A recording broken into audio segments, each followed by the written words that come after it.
Et rebonjour. Alors là, on va attaquer la suite du remplissage. Du réservoir d'additifs avec le bon produit. Powerflex. Je vous fais comme la dernière fois la rapide présentation de ce qui se trouve dans le carton. Donc la dernière fois on avait reçu le vert, là on est bon, on est sur le bleu. C'est parti. Alors on a un bidon de 3 litres. On va voir si on peut faire entrer tout à l'intérieur. Avant de commencer quoi que ce soit, donc là on nous a dit qu'on avait un gros manchon. On va voir si cela y va. Avant de toucher à ça, munissez-vous de gants. Allez, on va sortir le cric et le positionner convenablement. Voilà, je vous ai positionné sur mon trépied du futur et là je peux aller chercher mon cric.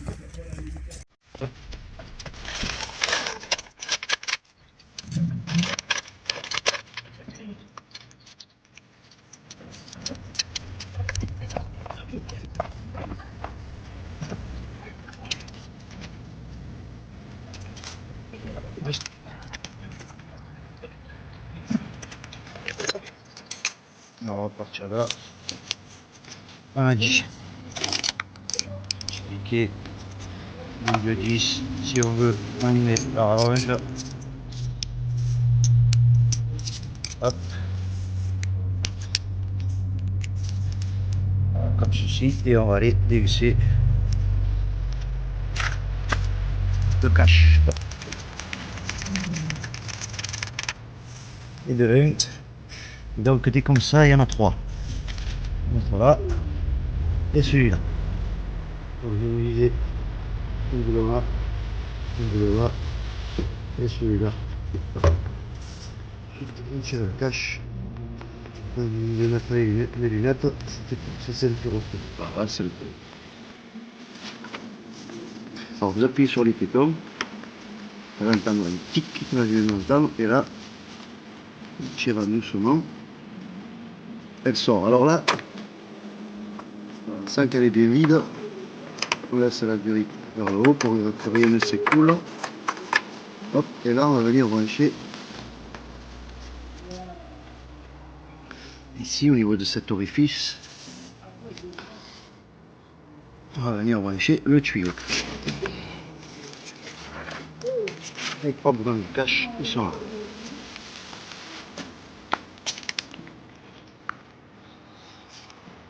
On va mettre ici. Alors on redéballe ça, je vous l'avais déjà déballé. Voilà. Attention. Parce qu'on va l'accrocher en hauteur. L'essentiel, le plus important, c'est ce tuyau. Et plus, on va dire ça. Donc là, on verra si celui-là il rentre par là directement ou pas. On va aller tester ça. La dernière fois, il était trop petit et c'était un manchon plus petit. Alors, on va voir si celui-là il rentre.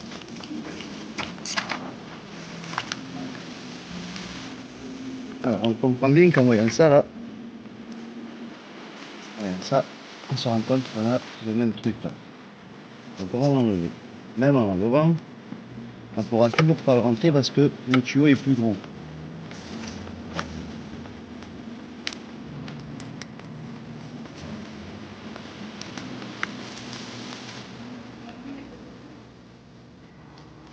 Je vous ai expliqué que ça c'est trop gros, ça, celui-là il est trop petit, il rentrera pas dedans. Donc je suis obligé de tout enlever. Voilà, vous êtes obligé de retirer ça. Là. Vous voyez, nous on a ce diamètre là-bas. Donc ce diamètre il rentre pas là. Il rentre que le petit diamètre. Nous donc on enlève le tout. On enlève ça, on laisse le tuyau comme ça. Évidemment, on parle du tuyau qui se raccorde au bidon.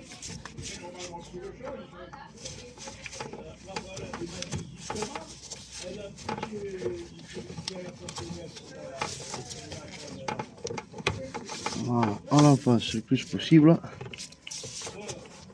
Et je vais même aller y mettre un riselant. Au moins, je suis sûr que ça ne va pas s'évacuer.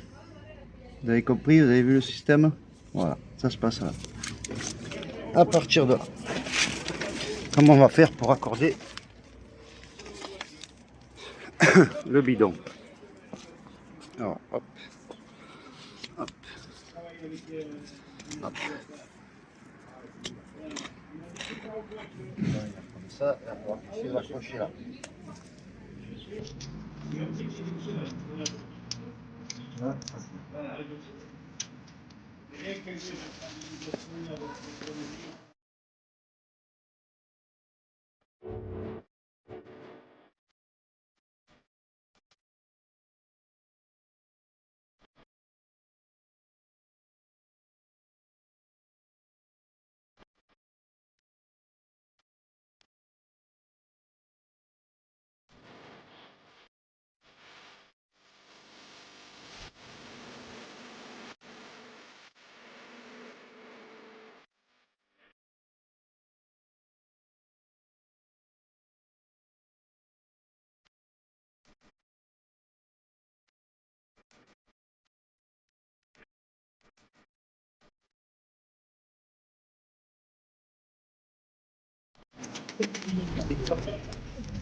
Est-ce que ça filme toujours? Super. Donc voilà, système D.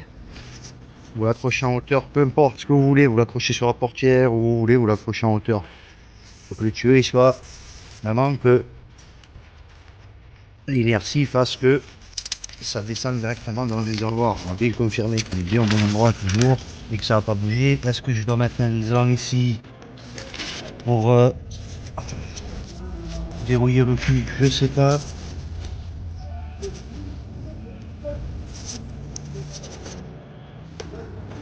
Ça a l'air d'être en place, donc je vais le laisser comme ça et voir si ça remplit tout doucement. On va faire ça ensemble. Donc à partir de là, vous avez une petite vanne là. Une vanne qui se trouve là. On va voir, on va ouvrir doucement. Ah, ah oui, voilà, ça coule. Voilà qu'on voit que ça coule. On voit que c'est un produit très épais.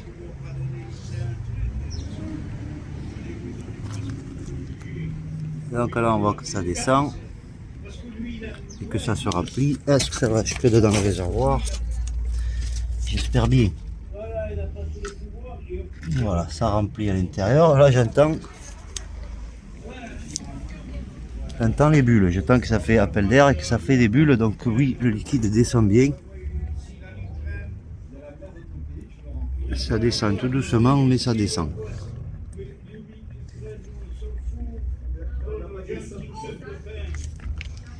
On est sur un bidon de 3 litres. Donc je laisse remplir.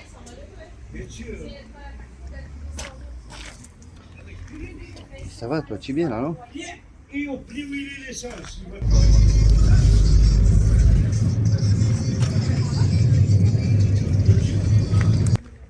Vous entendez l'écoulement?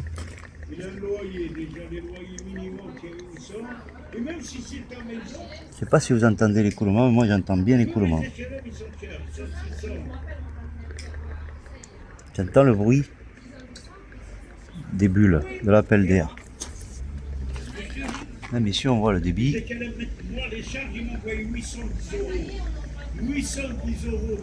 Là ici ça coule, hein. On ne se rend pas compte mais ça coule. On le voit à ce niveau que ça bouge. Tout doucement ça bouge mais ça descend et ça se remplit.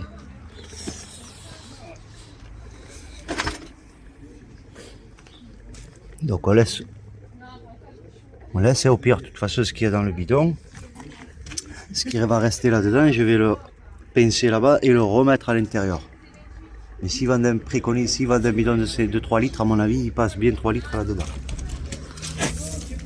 Donc on laisse que ça se remplit. Finalement ça marche bien leur système là, malgré qu'il n'y a pas de manchon qui a été s'emboîter. L'écoulement se fait parfaitement, tout va bien. Ça remplit, ça remplit. n'a pas la capacité. Si, c'est marqué 1 litre.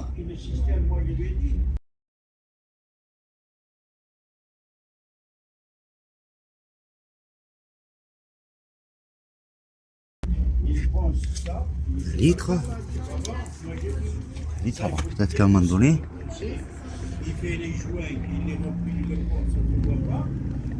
J'entends toujours l'écoulement. J'entends toujours l'écoulement au niveau là du tuyau. Désolé, j'ai un peu de bruit. C'est la famille. Dès lors que vous n'entendez plus d'écoulement, que le niveau se stabilise, fermez le robinet. Ensuite, remettre le tuyau à sa place. Donc je voulais vous montrer ce qui reste. Ça aurait été bien qu'il fasse un truc avec la jauge. Il reste vraiment un fond, quoi. On l'entend. Il reste un fond. Donc le réservoir additif dit qu'il reçoit 1 litre 1 litre 20, mais en fait il reçoit quasiment 3 litres. Alors que c'était vraiment écrit, c'était bien écrit ça. Bref, j'ai laissé goûter le tuyau pendant 2-3 heures. Ensuite je lui ai mis un coup d'eau. Et voilà, moi ça m'est arrivé de m'en servir pour mettre de l'huile dans la boîte de vitesse. Ce truc, j'en ai pas eu utilité. Et donc voilà, je me remets ça dans le carton. Et donc je vous ai pas montré comment j'avais attaché le filet. Donc mettre le filet, mettre le bidon dans le filet. Au-dessus, j'ai fait tenir avec le S, là, le crochet, le filet par en haut. Et par en bas, j'ai pris un bout de fil que j'avais. Je me sers à faire des tests souvent avec des batteries ou autre chose. Je l'ai fixé comme ça pour pouvoir le fixer sur mon cric. Ou ouais, voilà, moi je l'ai mis sur le cric. Arrêtez, voilà, ça vient comme ça. Et après vous l'accrochez où vous voulez. La portière, j'ai dit la portière, mais faites attention là, vous risquez de tout rayer la portière. Donc si vous le mettez sur la portière, mettez un chiffon ou quelque chose pour qu'il puisse être maintenu. Et s'il y a quelqu'un avec vous, c'est l'idéal. C'est sûr, à deux, c'est mieux.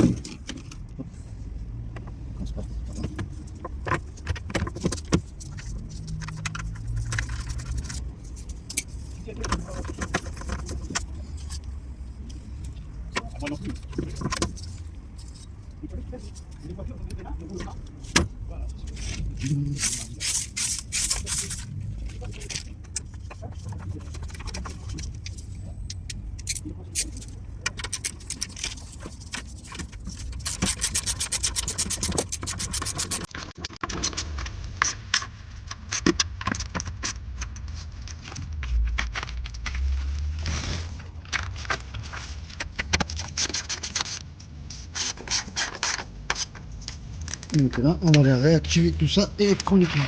Alors, remplissage du réservoir effectué, on va passer, on va aller faire un jack pour voir qu'est-ce qu'elle dit au niveau électronique moteur. Parce qu'apparemment, elle nous dit encore, faites contrôler votre véhicule.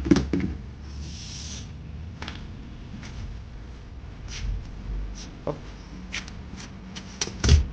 Alors, on allume la tablette. Pourquoi ouais.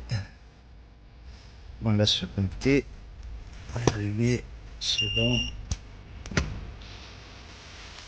Alors, diagnostic. On va prendre la clé pour mettre le contact.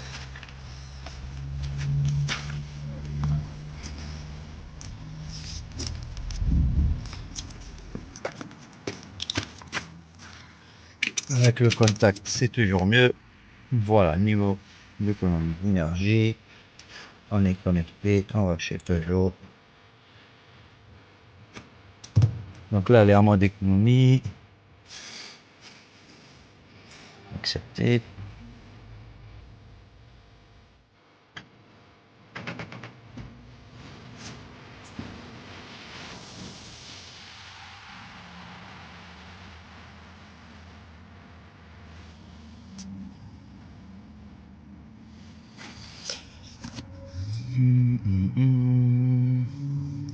Le contre-jour, je sais. Alors ben on va diaguer tout en fait. Hein. On va diaguer tout. On va se mettre à l'ombre. Alors bienvenue dans mon atelier. Hop.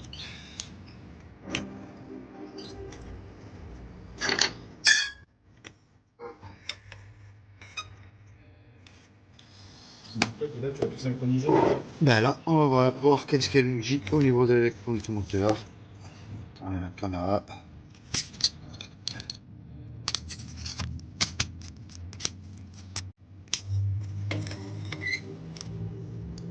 Hop là c'est mieux.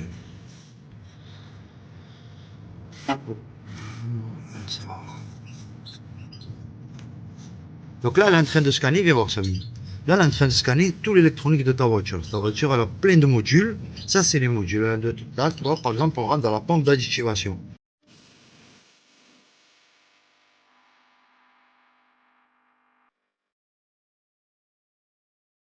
Et là, elle scanne, on est à 44%, on la laisse faire. On peut remonter, on est à 16 boîtiers électroniques. Là, VSI 1, calculateur moteur 3. Là, on a les défauts qui font que le voyant, il te dit, faites réparer votre véhicule. C'est vraiment à cause de ces défauts-là. On va voir. 47%. On laisse scanner. Mais c'est pas grave ça. On va voir, on va rentrer dedans pour contrôler, mais je me rappelle pas avoir vu quelque chose.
Alors, on va aller sur BSI pour voir qu'est-ce qu'il nous dit. Je pense que c'est le défaut du lampe phare.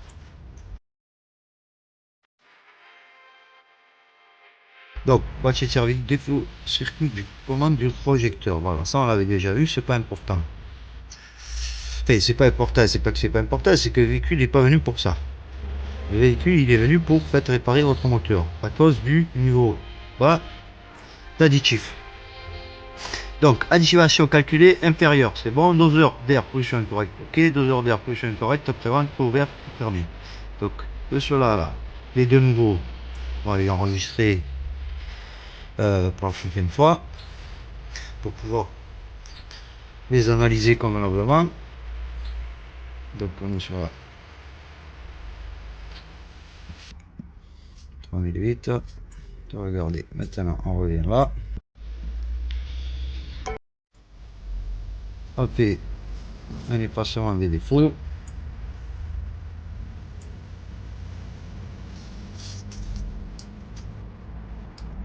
Ta batterie est à 12,27 et là on va, j'ai pas rempli le bon kilométrage, c'est pas le plus important. On va dans la fonction spéciale et là on va réactiver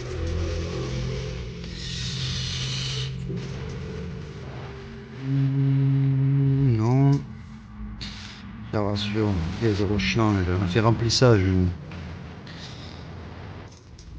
Remplissage du réservoir, réactivation gasoil, voilà.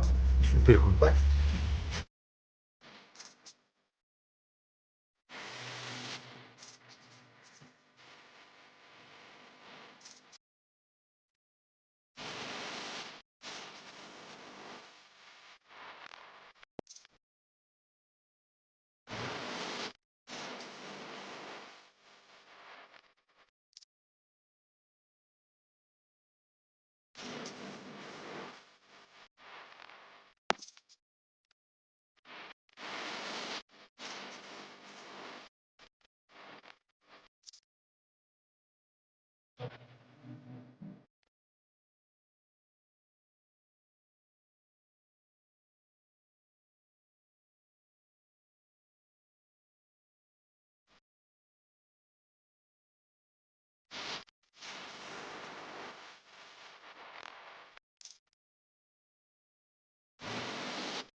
On va aller à la pompe, elle est où? Donc je l'ai passée. Elle est là. On nous dit de faire la même procédure dans ce module, donc on va le faire.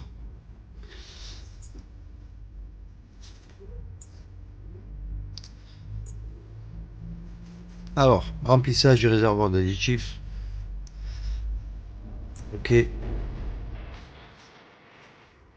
Depuis le menu, pièce de rechange, calculateur moteur. Ah d'accord, pièce de rechange. Oui, je crois que c'est ce que j'ai fait.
Donc aucun événement, aucun défaut détecté au niveau du calculateur moteur. Donc c'est parti, il n'y a plus de défaut. Comme quoi le liquide était trop faible. On va voir la direction assistée, qu'est-ce qui se passe.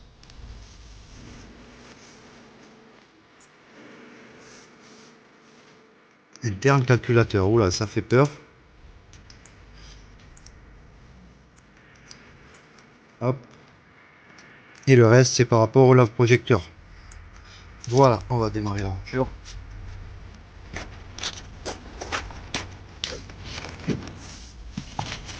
S'assurer que plus rien ne nous parle d'additifs. Donc c'était là-bas que le message s'affiche. Entretien dépassé depuis 2200. N'ayant plus de batterie, le téléphone s'est éteint. C'est comme ça que se termine cette vidéo. À la prochaine.